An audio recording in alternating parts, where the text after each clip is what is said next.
Hi there, Keith again from the Evangelical Free Church, Stony Stratford, and we're coming to the last in our series, Life's Big Questions, from this interesting book of Ecclesiastes. In a brilliant send-up of Russian literature, a spoof reconstruction as it were, the film Love and Death deals with some big issues. And early in the film, the young child, Boris, meets a robed figure. "Who are you?" he asks. "I'm Death," the figure replies. "What happens when we die? Do we live again?" asks Boris. Death pauses for a second and then says, "You're an interesting young man. We'll meet again." "Don't bother," says Boris. "It's no bother," says Death. I can't help think that Solomon would have found that very appropriate with the subject matter of this book. In Ecclesiastes, he has painted a picture of life which says life can be tough, but life has good things going on as well. It's not all doom and gloom. It's not all just the daily grind. There are good times to be had as well, and these are things that God gives to mankind. But he's also, in this last section, as we saw last week, started to give this warning note to the young. You may be young now, but the chapter 12 starts like this. "Remember your Creator in the days of your youth, before the days of trouble come, and the years approach when you will say, 'I find no pleasure in them.'" Youth is a time when life can be a bit more carefree. Trouble mounts as you get older. We are, in a sense, having a ticking clock hanging over us. Just listen to this next part where it describes growing old.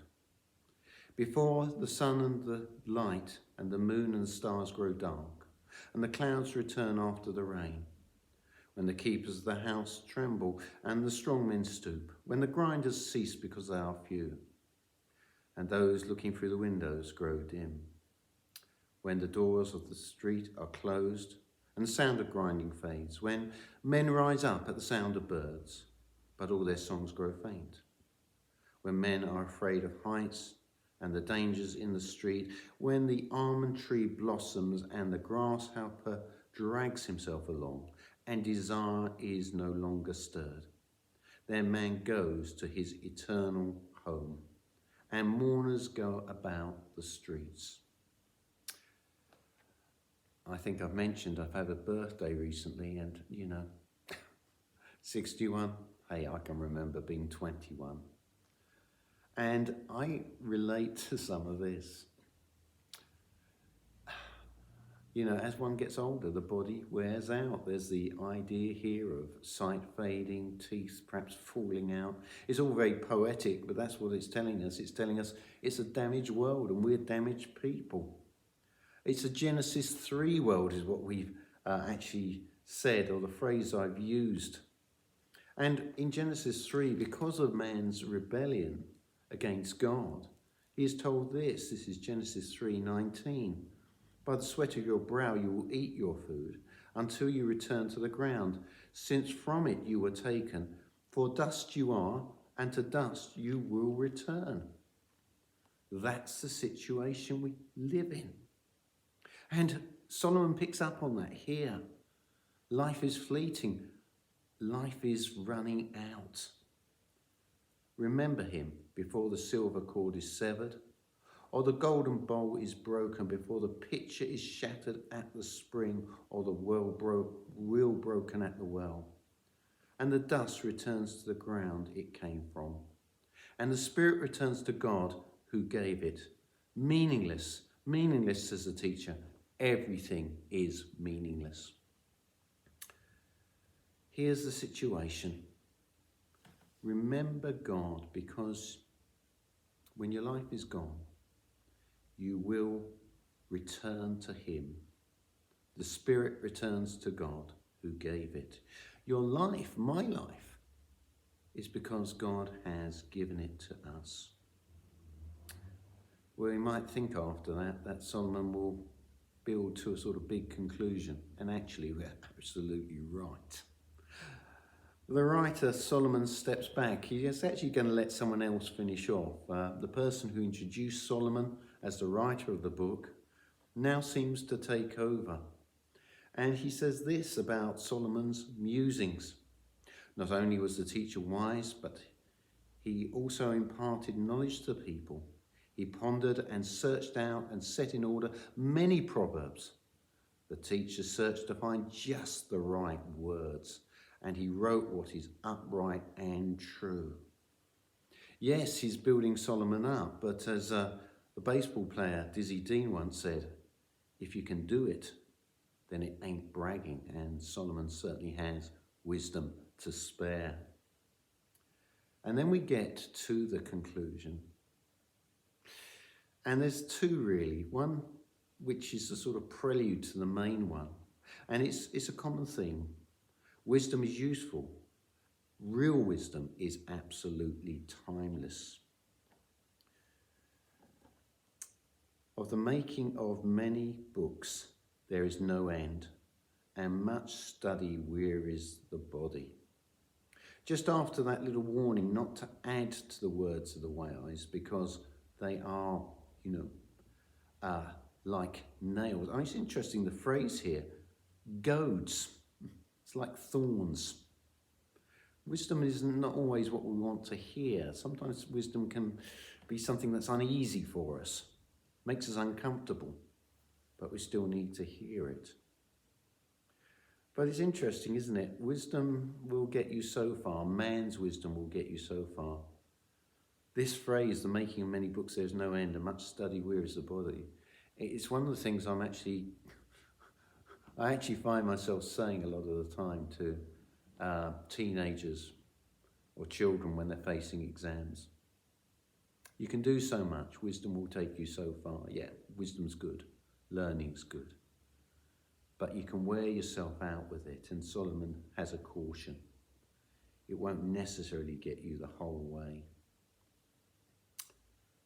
And his second conclusion is this, based on that, is don't forget God. Now all has been heard. Here is the conclusion of the matter. Fear God and keep his commandments, for this is the whole duty of man. For God will bring every deed into judgment, including every hidden thing, whether it is good or evil. Remember this, God sees all, and give him the right place. You see, Solomon said that good things come from the hand of God. And one of the interesting Christian sort of collected sayings, as it were, a bit like Ecclesiastes, has a phrase that man's duty is obviously to serve God, but it's to enjoy him forever. It is to know him. And that's the key thing here. You see, he'll bring everything into sight. God sees all. And so the picture here is of a God who sees all, but a God who cares. God may seem a bit distant at times, but the key thing is, the conclusion of all Solomon says is, fear him. Give him the place of respect and trust in your life. You see, in the end, echoing this, the writer to the Hebrews sums it up so well. Just as man is destined to die once and after that face judgment, so Christ was sacrificed once to take away the sins of many people, and he will appear a second time, not to bear sin, but to bring salvation to those who are waiting for him. There's a choice to be made. You see, God will bring everything into sight. There'll be no hidden thing from him. And there will be a time of judgment.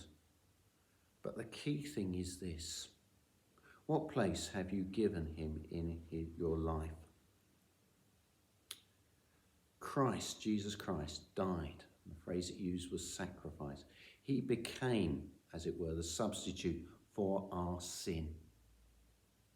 And those who know that and come and confess their sin can look forward to a future. It's not just that you can enjoy God now, but you can carry that into a future. A relationship now that will continue beyond death. Ecclesiastes, in a way, seems to sort of bring everything down, doesn't it, to the fact we're all going to die. Death is stalking us. There's a ticking clock. And that might seem bad news for many of us, but for those who know and love Christ and have accepted his offer of forgiveness, it's not the end. There is a glorious future. You may want to contact me and talk to me about this. You may think that some of this is far-fetched. You may be intrigued. Fine. Please get in contact with me. There's a phone number, and you can get in touch with us through the Evangelical Free Church Stony Stratford website. And I'm happily send you a book or a gospel or address any of the questions if I can. Thank you so much for listening to this series.